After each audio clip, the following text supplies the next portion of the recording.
Nikki Glaser is now an Emmy nominee for a comedy special, Someday You'll Die. I'm Matt Noble of Gold Derby. And I wanted to start off by asking you, Nikki, what about this special was different or new than what you've done before in your stand-up? I think really in terms of the production level, it was just completely elevated. I think most of the time for specials, I mean, I know my other specials, I've just gone through kind of the traditional route of going through a production company that makes these specials all the time. You kind of just like, what kind of color backdrop do you want? Oh, blue. Okay, then we'll just throw a curtain. I mean, there's thought that goes into it, but this was like the production company I chose had never done a comedy special before, so they were really mindful about making it really stand out. And the conversation leading into it was, what do you want this to say about you? What do you want this to tell people? And I've never had those conversations about my stand-up before. Like, what do you want this to say? I mean, I'm always like, well, I'll just put out whatever hour I'm currently working on. Like I've never approached it like a bigger kind of picture thing. And I think this Done and Dusted, who I made this with, really asked me the kinds of questions that I had never asked myself about what do you want to say? What do you want this to say about you? And it was really about let's introduce me to the world as a theater act, maybe a possibly an arena act. Like let's level up. Let's this isn't like comedy club comedy anymore. Let's present you on like the next level, and which is hard for me to look at myself and through that lens. I mean, I think I'm always like, do I deserve this? I don't think I should be doing this. So I really had to have a lot of pep talks leading me into this, like, this is your moment, and really psych myself up for it. But I think that was what set it apart. Yeah, and on that next level of you, Nikki, what did you discover about yourself, like in that different sort of forum and that different sort of level? I think I discovered that I am constantly fighting that narrative that I deserve the next level, or that I deserve to be looked at as the top tier of comedians. Or I just always felt like I was on my way towards that, and it was kind of something that I was looking to reach, and that I was never going to get there. I mean, it's like I really like the struggle. I don't like really arriving at anything, because as soon as you arrive, they take it from you. So I think that to me, it's just like, okay, now that I've arrived, there's just something to lose. And I really had to have a lot of talks with myself and with my boyfriend, who was my producer on it, to really get my self-esteem in a place where I felt like I deserved this kind of attention, and just the attention to detail that this required. I always had that attention to detail on my bits and on my jokes, but in terms of just like the lighting and the set and the wardrobe and all of that that goes into it, I was just I had never had to make those kinds of decisions on that level before, and I felt it's still a challenge for me. As soon as it was like, oh, you're nominated for an Emmy, I'm like, oh great, like now everything I do has to be Emmy level. Like, you just have this pressure. I realized in the business, like, you want all these things, and as soon as you get them, you feel like it just gets worse, the amount of pressure. Like, you never arrive. You never get something and go, oh, this is good enough. Now I feel good. It's about maintaining that, and it becomes even worse. So I'm like, ever since this special has kind of been such a success, and this year has been a lot more attention than I had ever planned on in my life, it's been like full court press trying to get me to mentally be at the same level as it, and to be able to handle it. And so it's just been a lot of therapy and a lot of reading books about myself and loving myself and not needing validation outside of myself, which is ironic because suddenly it's pouring in. Yeah. Well, is this like, I know you can only speak for yourself, but is there something like as a comedian, it is like a bit antithetical that you're up there and you're front, but at the same time, like it's not something I feel like a stand-up comic is not someone who's comfortable high status. Like, I don't think they should be. yeah, I'm uncomfortable watching comedians who think they're cool. I just don't think. I think we all go through phases where we're like, "Am I cool?" Like, because yeah, we are. I mean, it's interesting because rock stars want to be comedians, and comedians want to be rock stars. So yeah. we are looked at as pretty cool and which we are. I mean, I definitely look up to comedians, and I am one. I wanted to be one. It was an aspirational thing, but I think I think ultimately I'm comfortable watching someone who's a bit more humble and who's kind of seeing things through a more cynical lens. And it's like I don't know. It's sometimes I vacillate between the two. Like sometimes I'm like, no, own this moment. You're cool. You've worked hard. You are the best. And then I quickly snap to it and like, this is a ridiculous thing to be pretending to be. It just comes in waves. Like I'm just getting used to like where do I where do I land? Because if I feel too cool, you become arrogant. But if you're constantly like telling people I'm not as good as you think I am, no one really wants to hear that either. So it's maintaining some kind of middle ground that is has been hard for me to find that kind of altitude. I'm constantly going like this. Yeah. Well, even the beginning of the special, you come out and like, everyone's cheering, yeah, yeah. And you go, who am I? Like Taylor Swift? And Yes. you're not gonna get like Justin Bieber come out at the beginning of a show and go, oh, guys, who am I? Jim Gaffigan? Yeah, totally.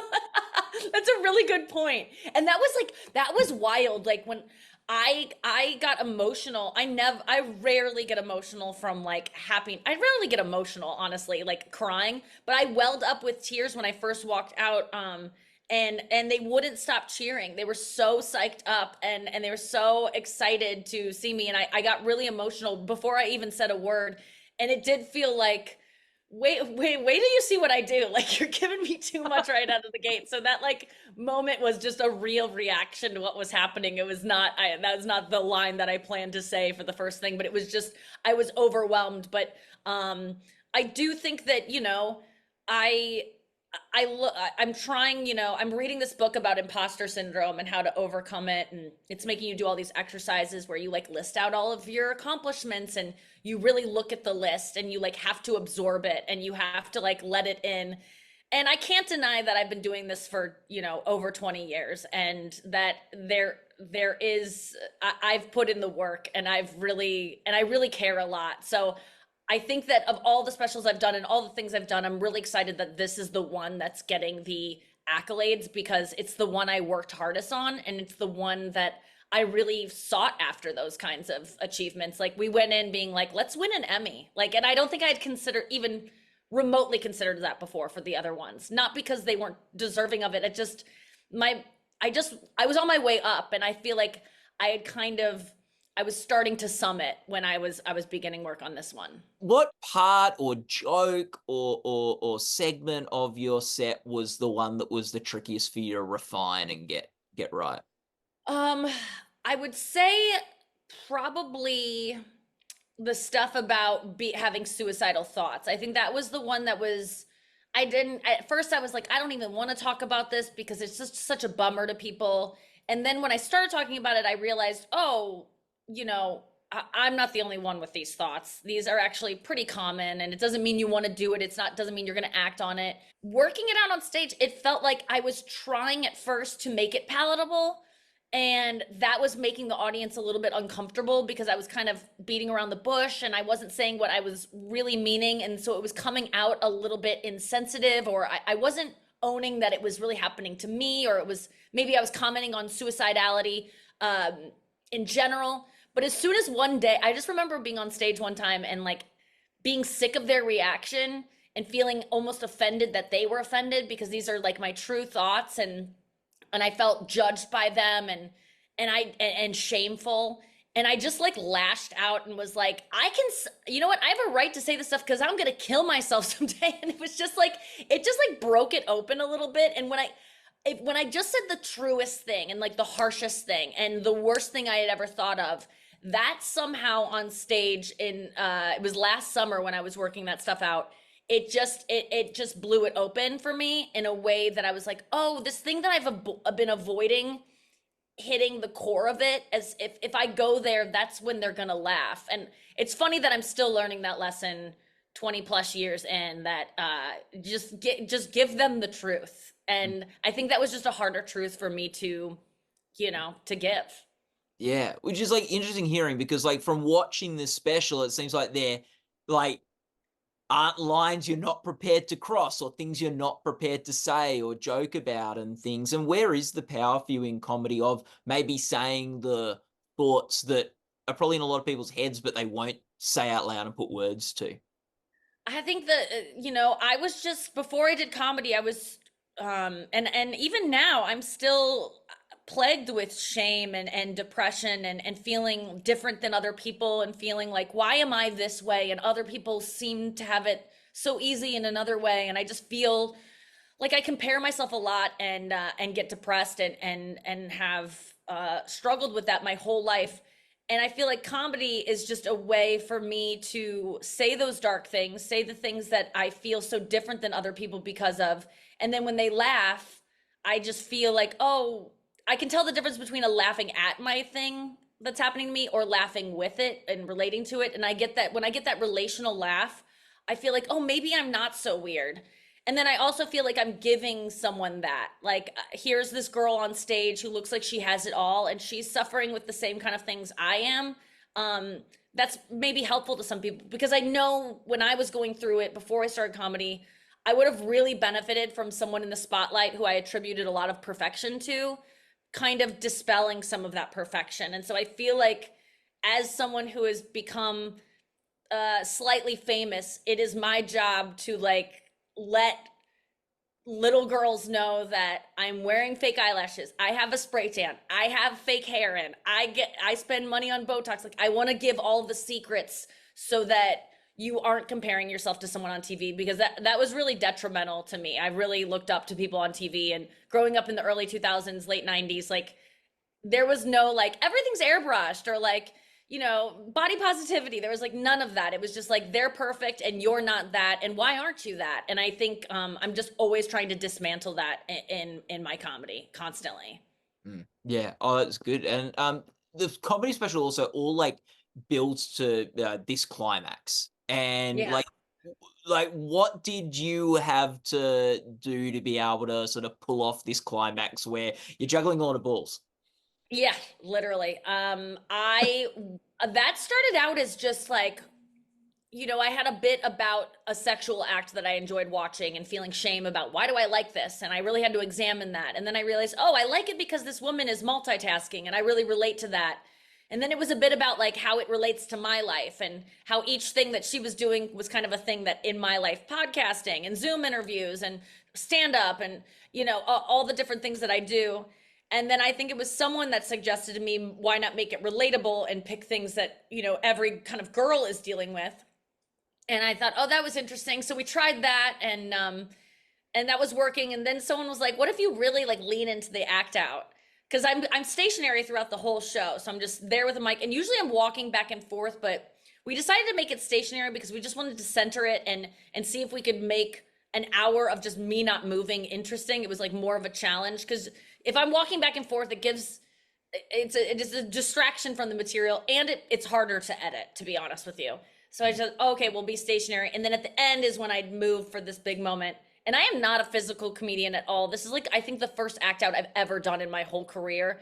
And it was not something that I would ever have done in live shows. It was something that was really made for this, um, you know, taped performance, and so we could make it cinematic and shoot it. We didn't have a chance to shoot it before the show because we wanted to get all different angles of it, and we ran out of time. But it ended up working. But it was, I mean, in terms of preparation for that bit, I had to do a lot of Pilates and a lot of core work. I mean, honestly, I was originally doing Pilates because I just was like, oh, I'll try it out. My friends all do it, and I wanted to get in shape just to like look good for the special. And then I ended up needing it just to sustain that last bit that I do. I would not have been able to do that with Joseph Pilates' method. Yeah. So you're nominated for the Emmys for Outstanding Variety Special Pre-Recorded, Yeah. which we've talked a bit about what that means for you and how this is something you're hoping for. There's also a category at the Emmys, Outstanding Variety Special Live, and Yeah. nominated for that is the Tom Brady roast, which you're not nominated for, but you're a big part of that Tom Brady roast. You got Yeah. like your set was very well received. What is it like delivering something like that where you're like really being mean to a lot of people, and then you're received so well for that. You know, I had done a few roasts before that. I had done 3 roasts before that, so I knew what the job was, and I was okay with being that mean because it really is about like, okay, they sign up for this, they're being mean too. They get to have a set where they get to fire back. Like it's fair. And so I kind of overcome those fears of like, what's it going to be like being mean? And I just kind of turn that part of like the empathetic part of my brain off when I do these. You just can't possibly have any you just have to turn into a real psychopath when you do sociopath when you do the roast. You just cannot think about anyone's feelings. That's the job, you know, that really is uh you know, surgeons also don't have much empathy because they have to like cut into someone, yet no one's like, how do they do that? That's so mean. They're slicing into someone. It's like, that's the job. If they were doing like, I feel bad, this might hurt her, like, this was what I was hired to do. So I never really let that in of like, oh, this feels bad, until I was actually up there. And then you are seeing the people that you're saying these jokes about, writing the jokes, not thinking about anyone, delivering them, different story. Thank God they're kind of slightly like, they're in your periphery, but they're like kind of behind, you're a little bit in front of them. I think that is intentional because you really don't want to see them when you're delivering the jokes. And in this set, I apologized like a ton in between jokes, unintentionally. That was not like part of my act. I like just felt bad in the moment. But the being so well received, I mean, it was incredible. I don't think I'll ever have something in my career be that well received. I don't think most people get anything in their career that well received. It was insane. I was the most popular girl in show business for like 3 days. I really, and that's nothing I ever aspired to. It's nothing I'm not even bragging about, because it really was just, it was wild, and it went away, and it's back to normal now. But for like 3 days, I was saying it then, I really felt like Taylor Swift, because I couldn't go anywhere without being recognized. Literally, people, I would see them in line at coffee with me on their phones, and they would look up, like everyone saw it. It was like the Super Bowl. Everyone watched it on a Sunday night, and we're talking about it for about a week afterwards until something else came in the news. It was definitely the biggest moment of my career. And it was really, and I'm okay saying that, because I don't really think it gets bigger than that for a comedian, unless you get slapped at the Oscars or